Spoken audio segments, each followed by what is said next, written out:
अगर मैं आपको कहूँ कि ये पूरा ब्रह्मांड, मौसम का बदलाव, आपके आसपास के लोग, आपका अपना शरीर, सब कुछ ईश्वर से अलग नहीं है, कि कोई भगवान ऊपर से बैठ के आपको नहीं देख रहा, बल्कि भगवान यहाँ है, अभी, इसी वक्त, हर चीज में। आप जो वीडियो देख रहे हैं, यहाँ पे भी है, आपके फोन पे भी, और हर जगह पे, कण कण में। भारत के महान ऋषि मुनियों ने इस सत्य को बहुत पहले से जानते थे, और उन्होंने इस बात को ईशा उपनिषद के एक श्लोक में बहुत ही खूबसूरती से बताया है। आज हम उस श्लोक के बारे में चर्चा करेंगे और इसे बहुत ही गहराई से समझने का कोशिश करेंगे। ये एक ऐसा श्लोक है जो आपको जीवन को देखने की नजरिया हमेशा के लिए बदल देगा।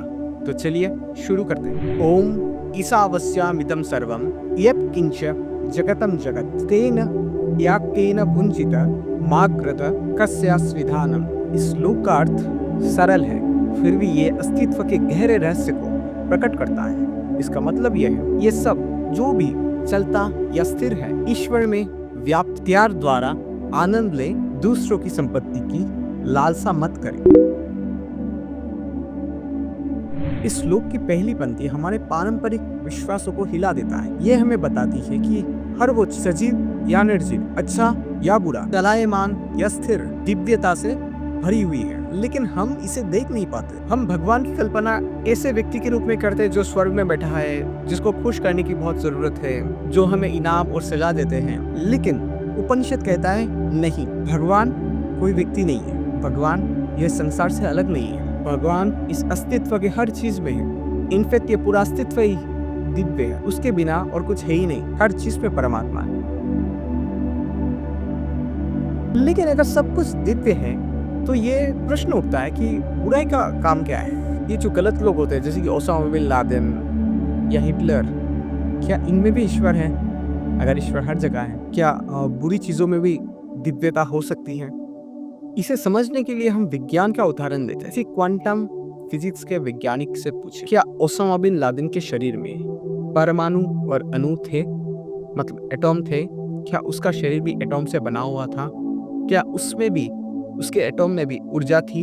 वो बोलेगा बिल्कुल हाँ, क्योंकि इतने भी मैटर्स हैं वो सब एटॉम से बना हुआ है। इस ब्रह्मांड की हर चीज, यहाँ तक कि पॉजिटिव से पॉजिटिव चीज, नेगेटिव से नेगेटिव चीज, हर वो चीज उस एक ऊर्जा से बना हुआ है। इसको एक फिल्म के माध्यम से समझ। आप एक फिल्म का कल्पना करें, उसमें नायक और खलनायक दोनों होते हैं। हम उनके लड़ाई और नाटक में उलझ जाते हैं। फिल्म देखते वक्त सोचते हैं कि ये रियल है, बहुत ही कंसंट्रेशन के साथ देखते हैं। लेकिन अब उस फिल्म के डायरेक्टर के बारे में सोचें, जो इस फिल्म को निर्देश कर रहे हैं। जो निर्देशक होता है फिल्म के, वो दोनों ही एक्टर को समान रूप में देख। ऐसा नहीं कि वो खलनायक को नफरत करता है और नायक को प्रेम करता है, ऐसा बिल्कुल नहीं है। वो दोनों को ही समान रूप में देखता है और दोनों का ही इक्वल इम्पोर्टेंस है। उसके बाद बिना खलनायक के कहानी अधूरी रह जाता है, और बिना दोनों पक्ष के नाटक संभव ही नहीं है।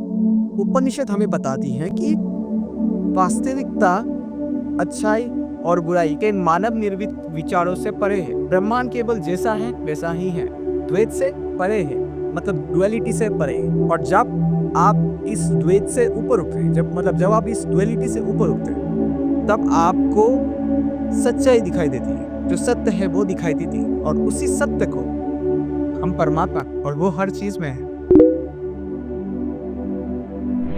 जब हम आगे बढ़ते हैं तो इस श्लोक में हमें आनंद का रहस्य बताया जाता है। तेन त्याग तेना भुंजिता, मतलब त्याग द्वारा आनंद ले। लेकिन इसका मतलब ये बिल्कुल नहीं है कि आप हिमालय भाग जाए और सब कुछ त्याग दें। इसका अर्थ ये है कि आसक्ति को छोड़ दें। जितना अधिक आप किसी चीज में चिपक कर रहेंगे या फिर बहुत क्लोज हो जाएंगे, उतना ही अधिक आप अपने दुख और पीड़ा को आमंत्रित करते हैं। सोचिए, जब आप किसी चीज को कस कर पकड़ते हैं, चाहे वो धन हो, रिश्ते हो या विचार हो, तो आपको डर, चिंता और पीड़ा होती है। लेकिन जिस क्षण आप छोड़ देते हैं और जिस क्षण आप एकदम सहज हो जाते हैं, उसी वक्त आप सच्ची स्वतंत्रता का अनुभव करते हैं। श्लोक के अंतिम भाग में एक चेतावनी दिया जाता है, मा वृथा कस्या सिधानम, मतलब दूसरों की संपत्ति की लालसा मत करो। क्यों? क्योंकि अंततः कुछ भी आपका नहीं है, सब कुछ परमात्मा का है। जो कुछ भी आप देख रहे हो सब परमात्मा का, इनफैक्ट आपका शरीर तक आपका नहीं है, वो भी परमात्मा का है, ठीक है ना। तो अगर सब कुछ परमात्मा का है तो आपको क्यों छोड़ दिया गया? आप भी तो परमात्मा के हुए है ना। इसलिए तो हमारे धर्म में कहा जाता है कि अहम ब्रह्मास्मि, मैं ही भगवान, है ना। तो यही खूबसूरती और यही इतनी ऊंचाई है, हमारा जो सनातन धर्म है वो बहुत ऊंचाई पे है, ठीक है ना। ये किसी धर्म में नहीं कहा जाता, ये सिर्फ और सिर्फ सनातन धर्म में कहा जाता है, जहाँ पे नॉर्मल व्यक्ति से भगवान बनने का यात्रा तय की जाती है।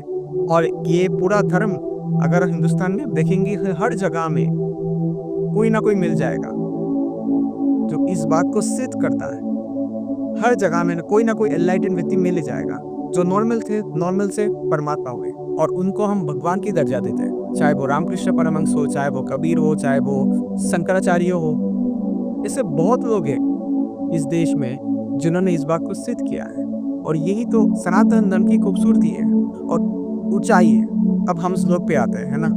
इस श्लोक का अंतिम लाइन पे ये कहा जा रहा है कि दूसरे की संपत्ति की लालसा ना करें। जो भी चीज आपका है, ये घर, आपका पैसा, आपका, आप जो भी चीज आपको कहते हैं, कल को ये सब कुछ छोड़ के आपको जाना पड़े। तो अगर सब कुछ छोड़ के जाना ही है तो फिर जीवन ये सब लोभ और आसक्ति में व्यर्थ क्यों करें, है ना। सिर्फ आपको रहना है, खुश रहना है, मस्त रहना है, हर चीज का आनंद लेना है। यही इस श्लोक में समझाया जा रहा है कि हर चीज का आनंद लेना है और हर चीज का आनंद लेके खुशी खुशी चले जाना है। इस मिडिल में किसी चीज के साथ अटैच होके अपने आप को दुख देने का कोई कारण नहीं बनता, है ना। हमें सब चीज को भोगना है और सब चीज को भोगते हुए भी एक डिटैचमेंट रखना है।